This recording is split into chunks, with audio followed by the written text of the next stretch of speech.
Wow, bowling করার অনুমতি পেয়ে আইপিএলে খেলতে যাচ্ছেন টাইগার অলরাউন্ডার সাকিব আল হাসান, এমন খবর জানিয়েছে ভারতীয় গণমাধ্যম সংবাদ প্রতিদিন।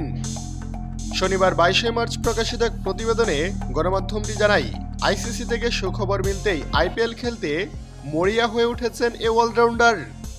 ইতিমধ্যেই 3টি ফ্র্যাঞ্চাইজির সঙ্গেও তিনি যোগাযোগ করেছেন। উল্লেখিত সেই 3টি ফ্র্যাঞ্চাইজি হল royal Challengers Bengaluru, Rajasthan Royals এবং সানরাইজার্স হায়দ্রাবাদ। এই দলগুলোর সঙ্গে যোগাযোগের কারণ হিসেবে বলা হয়েছে, দলগুলোর স্পিন বিভাগ তুলনামূলকভাবে দুর্বল। ফ্র্যাঞ্চাইজিগুলো সাবেক বিশ্বসেরা অলরাউন্ডারকে আশ্বাস দিয়েছেন, তবে যেহেতু নিলামে দল পাননি তিনি, তাই সাকিবকে অপেক্ষায় থাকতে হবে।